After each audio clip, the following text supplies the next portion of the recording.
Want to bring now in Michael Whatley. He is the chairperson of the Republican National Committee. Chairman, good to have you here. How do you view so far how everything is going on day one? We've had a great day and a great night. We're excited, to have all of these delegates, alternates, guests here from all around the country.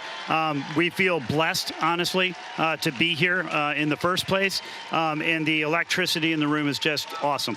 So much has changed in 48 hours since that attempted assassination on Donald Trump.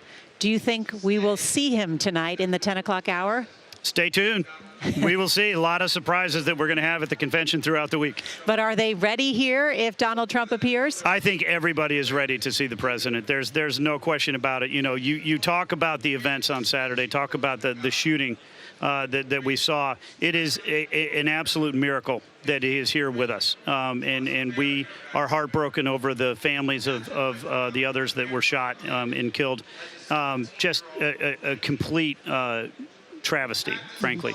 But we are beyond relieved, beyond grateful that President Trump is here.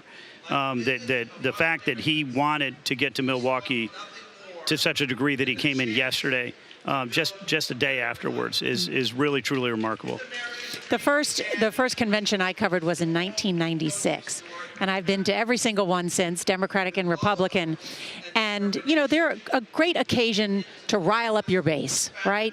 To throw red meat, we call it political red meat, right, to the crowd and draw sharp contrasts. And some of the language can get quite heated. Did you deliver a message to some of the speakers here in the wake of Saturday about how they should approach their remarks? Yeah, not only me, but I think that what we have seen from the president himself, we need to be talking about unity. President Trump has unified the Republican Party in its entirety, like we have not seen in generations here. But this is more. This is about the American people, and we need to unify the American people. And we need to talk about the shared experiences that they're having right now. The fact that we are running a campaign based on outreach to all American families. It's not lost on us, and I think that as we looked at this convention and setting up the themes for each of the nights, what we want to talk about are the issues that the American families are facing and the solutions that President Trump is putting on the table. Mm-hmm. And I know you had a call with your counterpart at the Democratic National Committee. Did you two agree on anything? Well, it was a very gracious call, and I was really very appreciative that he reached out and offered his prayers, and I think it was very special to me that he was willing to do that. And I think, look, everybody knows right now we need to lower the temperature. Everybody understands that there is no place in American politics or anywhere else in America for this kind of an action, for this kind of violence, and so we do need to step back. I think we need to take some time and reflect what is important in this election cycle.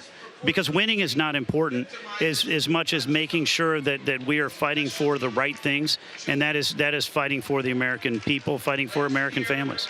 So people have changed their remarks? I think that everybody is understanding of what took place and the import for it. And I'll tell you, I changed my speech. You did? Yes, absolutely. And I think that we're going to see a lot of reflection by our speakers. But the theme here really is about the American families, and it's about unity, and you're going to see it in all four nights. Mm-hmm.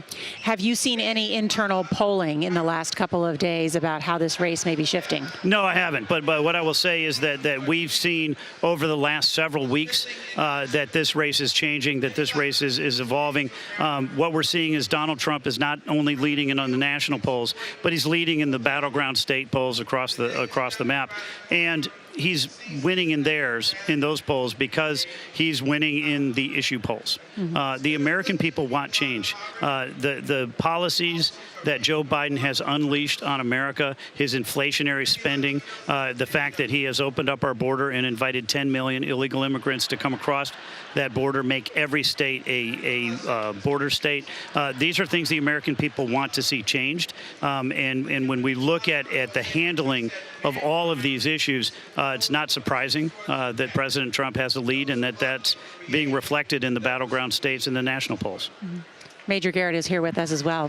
Mr. Chairman, what effect do you think JD Vance being brought on the ticket will have geographically in the all-important states of Pennsylvania, Michigan, and Wisconsin? I think it's going to be a tremendous benefit for all of us.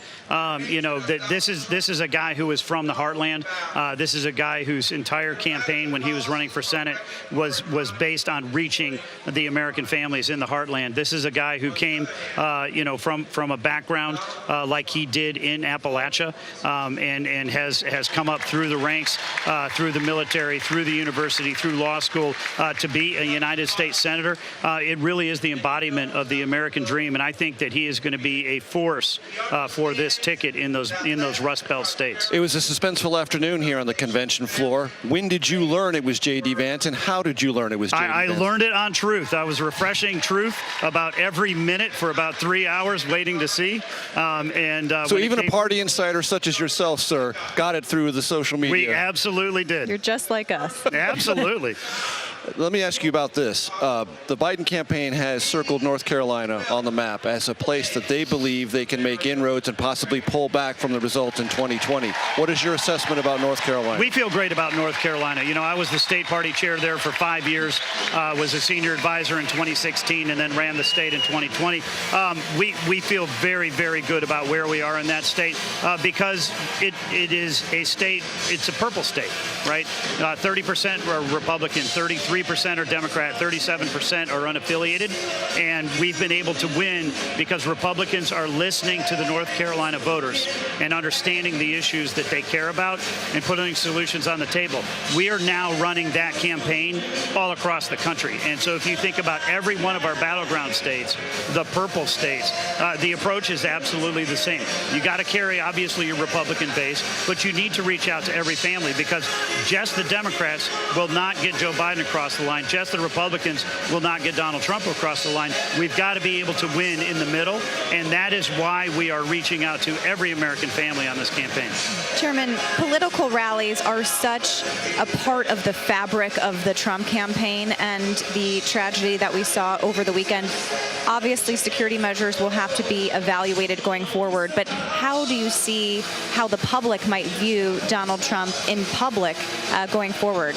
We're going to have to wait and see. I think, obviously, there's going to be an assessment on what happened, what could have been done to try and prevent that, what we can do going forward in the future. I think it's a little premature on that right now because there are going to be those investigations that are going to take place. But look, I will tell you this. Nobody in politics over the last several generations has talked to the American people directly like Donald J. Trump. And even when we were in COVID and we weren't able to necessarily go out and do the rallies, he was able to connect directly with people, whether it's through press conferences or through smaller events, even over the course of the last several months where he's been doing events. So we're going to find a way for him to talk directly to the American people. But I'll tell you, I hope the rallies get to continue because, like you said, they're awesome. It is really a lot of fun.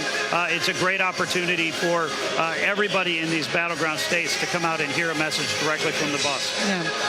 I know a lot of people are still concerned, certainly, about security after what has happened. A number of people, not only Trump supporters who were there, but others who were covering that rally have been very rattled by what happened, and that investigation continues. And I know the head of the Department of Homeland Security saying today that the service, Secret Service, is adding protection not only to President Biden, but former President Trump. They are reevaluating everything. Chairman Whatley, thank you so much for taking time. We know this is a busy first day of a big 4-day convention. Absolutely. Thank you. We're glad you're here. Thank you so much.